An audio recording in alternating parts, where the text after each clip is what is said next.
Welcome back to another episode of Penny Helpjes. Today's episode 445. And let's see what we got. Now, these, like I said before, if you've been keeping up with the channel, look at this. See? Look at all the copper in this one. I'm going to say 20% copper. Well, hopefully it's 20% copper. At least 20% copper. But this is what you get when in 2025, I mean, maybe people are watching this in the future, 2026, 2027. They're like, oh, what was penny hunting like in 2025? Imagine that. Imagine if in 2027, 2028, they're not making any more pennies. And all of a sudden, my channel goes from making $150 a month to maybe thousands of dollars because people all of a sudden have an interest in pennies because they're not making pennies, and the lost art of the penny roll hunt. Look at this beautiful copper 1966. I can see already that there's something going on in the Liberty. Let's get a little closer.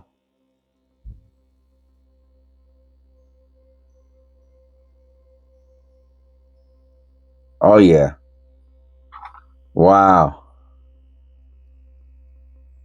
I mean, from this angle, it's the tops, right? From this angle, it's the left. But all the tops of the letters in Liberty, you can see it in the B, E, and R, very, very strong, and some twisting in the T. Now, is it machine doubling?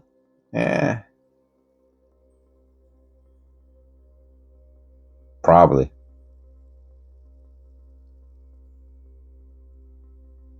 But it is pretty cool looking, though. All right, we're on the board. We're on the board with a copper and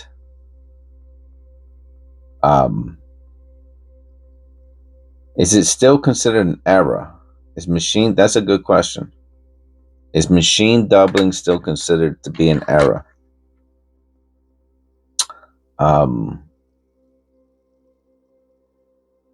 Right. So machine doubling is caused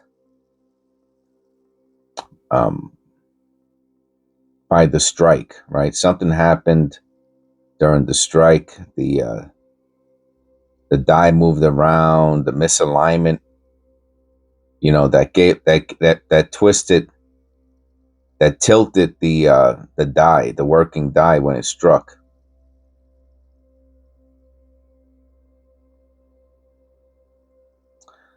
And that's what gives the extra little line in the letters, right? That's what causes the extra little line that I'm calling the doubling, right? In a coin like this, something happened during the strike that put this extra little line in the letters, right? If the die struck another die while it was being created, right, prior to ever making a single penny, if the die struck another die, right, and it got damaged while it was being created, and so that would be a double. That would be a true double die. And that's the question I have to ask myself, and you have to ask yourself when you find doubling. No white AM. Excuse me.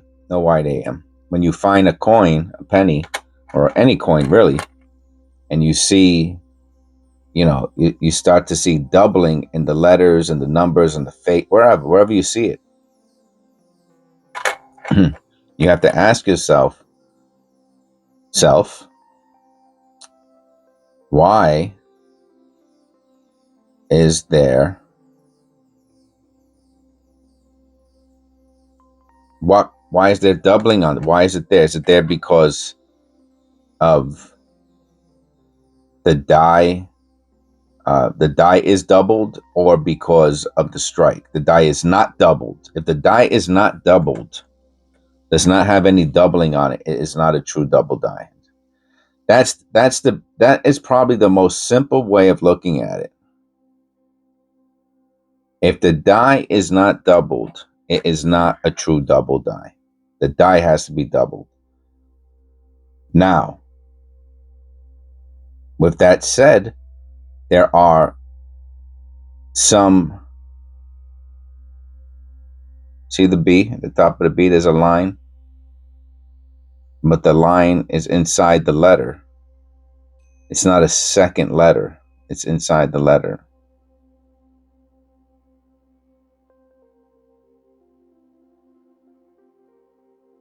All right, so we got 2 copper at least so far. And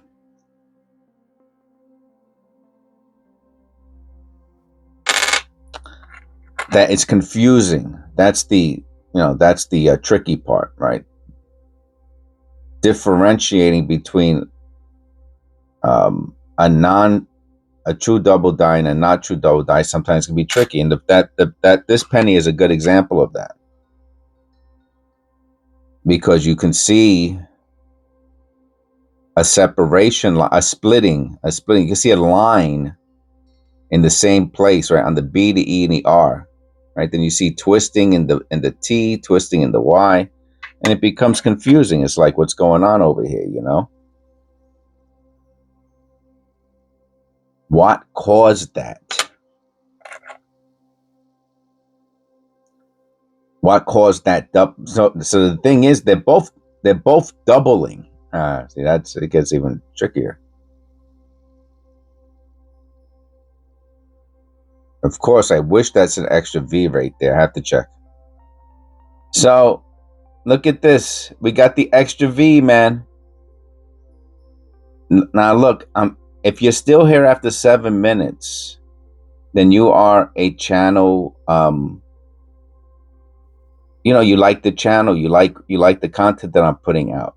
And all I keep trying to show you guys and girls is that you have to stick with it. You have to pay attention, and you will find errors. Do you know how much the extra V is worth? The extra V is about $20. All right, this penny here is in high AU, low MS condition. Okay?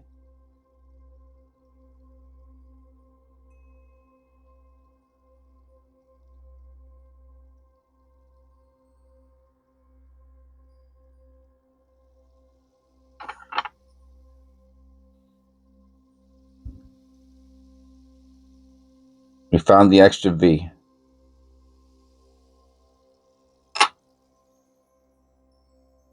Okay? We found the extra V, man. We found the $20 penny. Okay? And that's all I'm trying to teach you guys, the ones who don't know. Obviously, if you know, you know. If you don't, you don't, most of the stuff that I am teaching on this channel, most people don't know. Like 99.9% of the public don't know what I'm talking about. My channel members obviously know what I'm talking about because they watch all my videos, and several of them, I wouldn't even say several, all of them have taught me something. And because they've been with me for so long. I know all my channel members. They've been with me for a long, long time. No extra V. You see it right away. It would be right here, like on the other one. Hey, you want to compare the two? You can see the extra V where it should be, if you can see it through the camera. So we found a $20 penny so far. Hey, oh, we got a 1959D. Look at that, sintered. This is a sintered cent.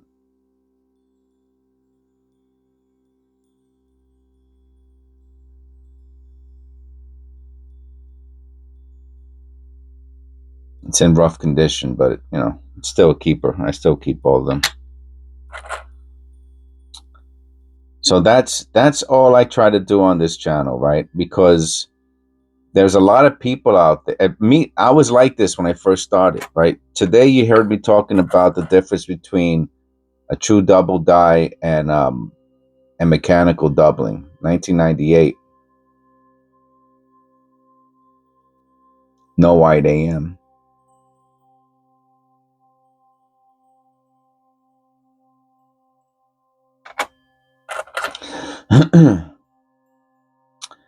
And that took me a long time to learn, long time to learn, right? And then of course there's other things that I'm still learning. I mean, there's so much to learn. Probably it's one of the things that keeps people in the hobby, in the business, is that how fascinating it is. I just found a $20 penny in a 50 cents roll, basically for free. It's like someone said, here's $20. You know what I'm saying?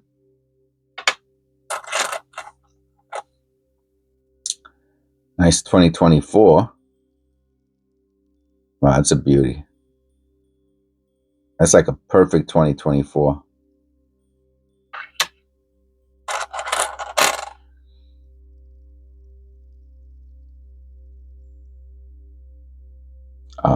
But people who are just looking for copper, they're never going to find that, right? People who are just looking for wheat cents, they're never going to find that extra V, the extra V.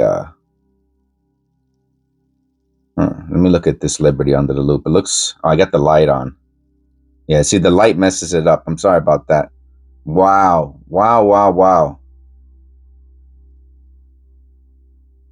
Look at, even through the camera, man.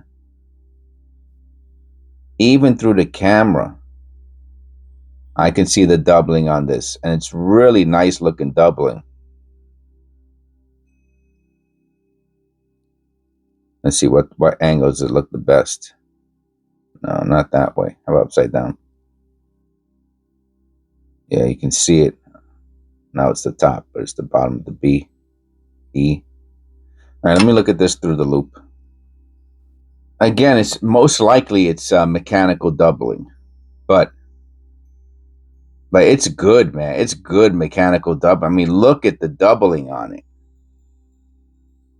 That's the type of penny someone might actually buy, even though it's not a true double die. Remember, true double. We got a wheat cent. Look at this, and it's on. Look at, man, what a tremendous penny roll. Let me put that to the side. We'll look at that last. That'll be the last penny. I'll guess the date. I'll try to guess the date on it. What a tremendous penny roll this is, man. I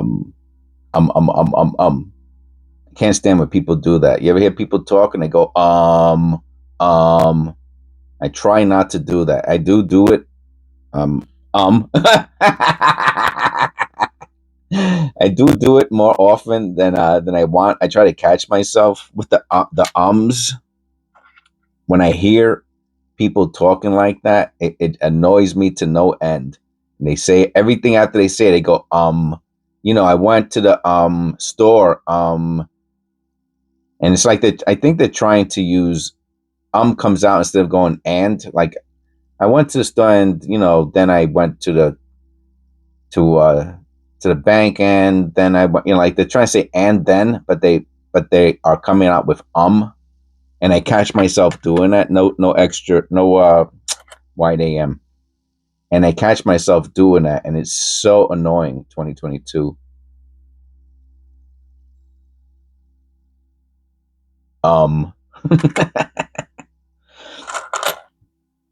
We got a wheat cent. 1992. Is it the extra? No, 92 is not the extra year.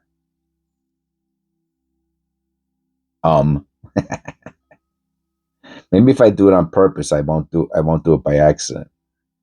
You see this?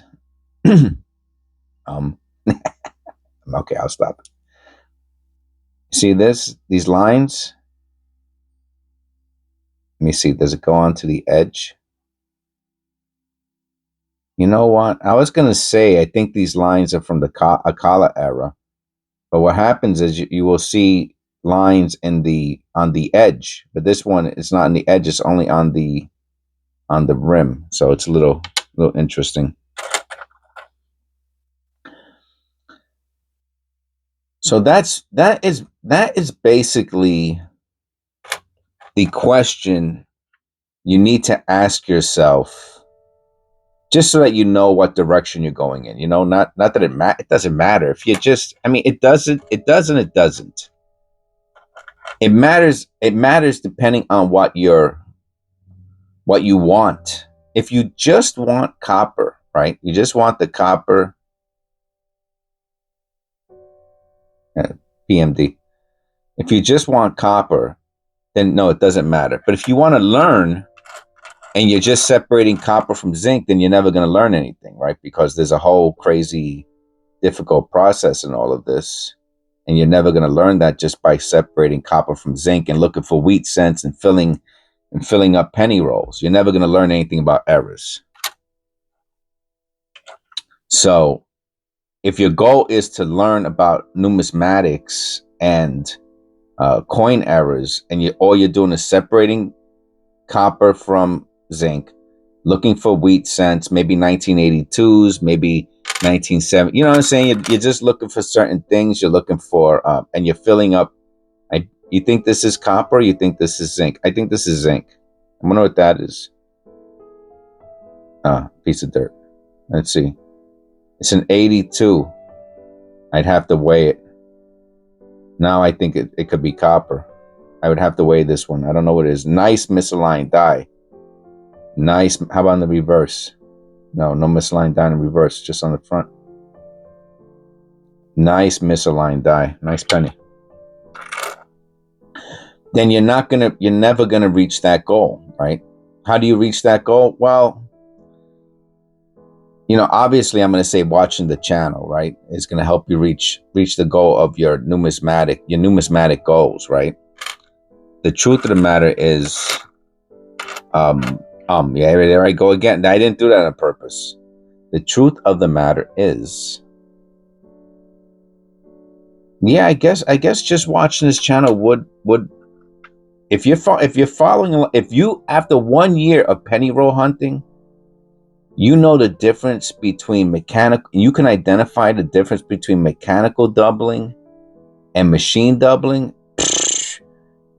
You remember, you are 99.9% ahead of the rest of the public if you can do that, right? If you could remember the white AMs, the different 1982s, I know I did again.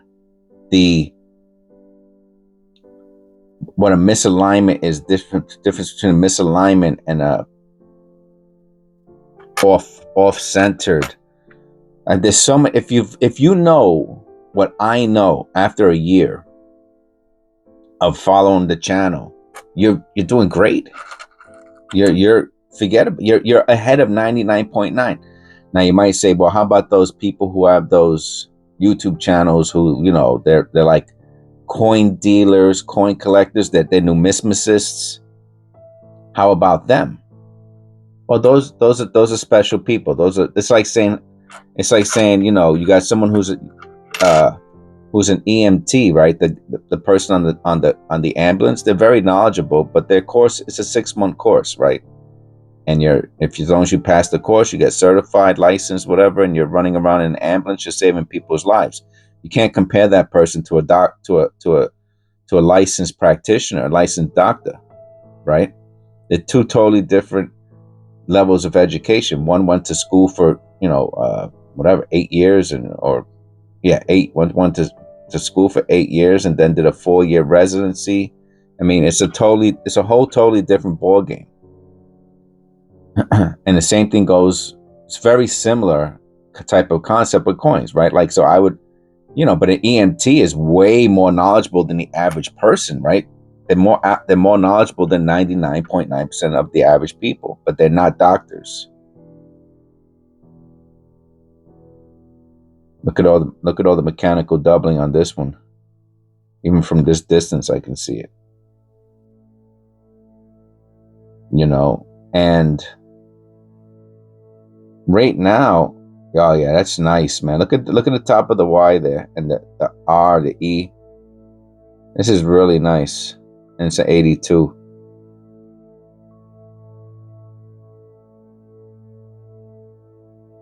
It's not the best condition coin.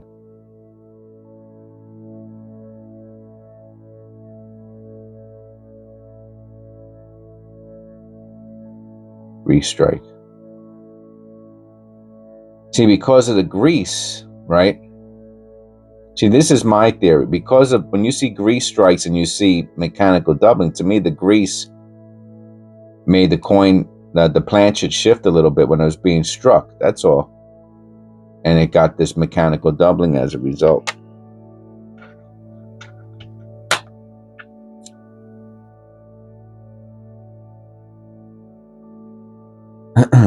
But there's a lot of mechanical doubling on, you can see it here too.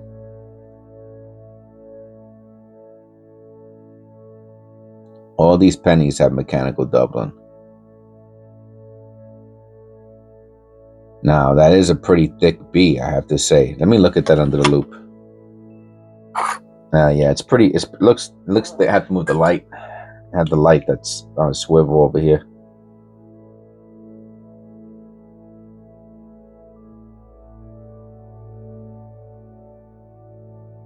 Hard to say. Most likely mechanical doubling, though.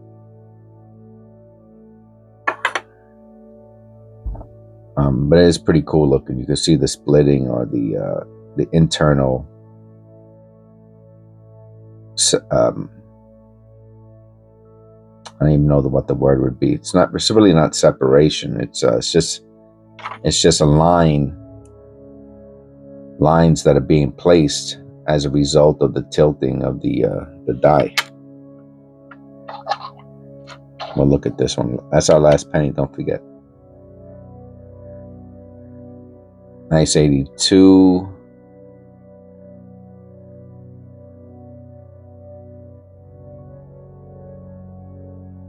Where's the other 80? How many 82s did we find? On the couple. Yeah, I think we got about 10 coppers out of this one.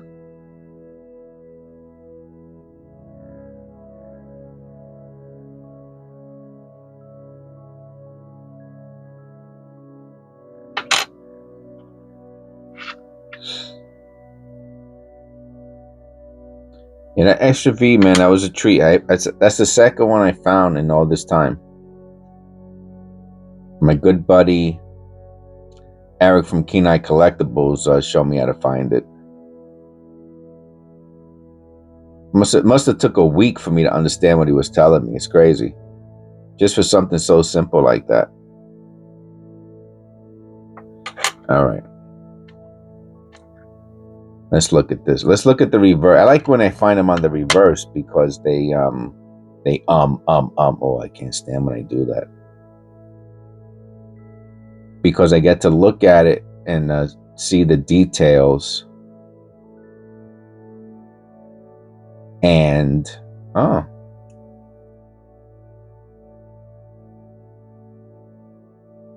it's got some mechanical doubling on the reverse, on the end.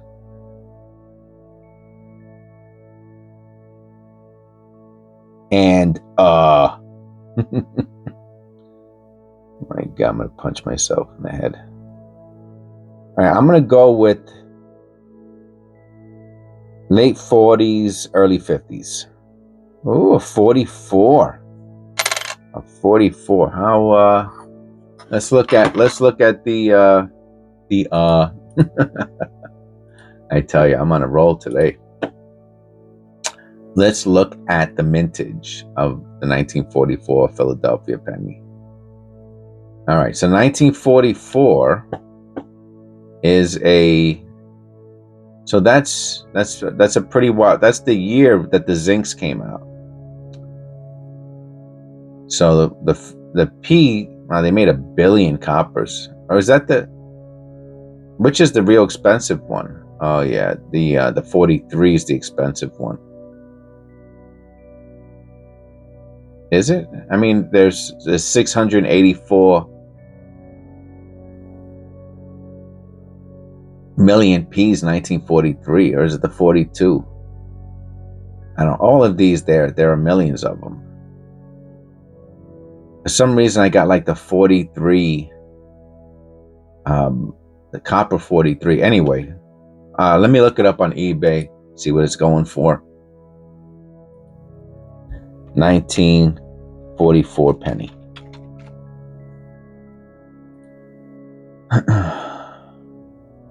No mint mark, L on rim. They're really trying to rip people off, huh? Lowest first, buy it now. $1. They're $1 here, I'll show you.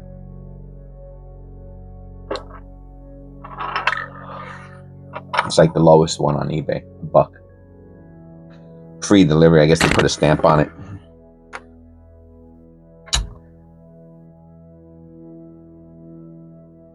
Let's see if we can get a little closer.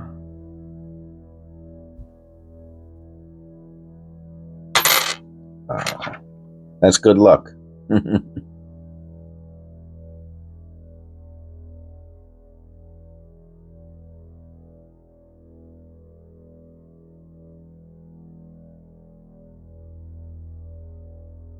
So very nice coin roll hunt today. A nice discussion we had on the differences between a double die and mechanical doubling.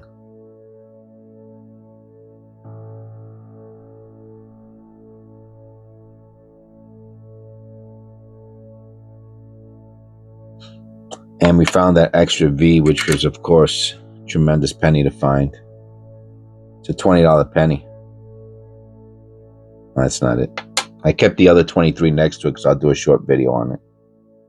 You can see, even from this distance, you can see the extra V there.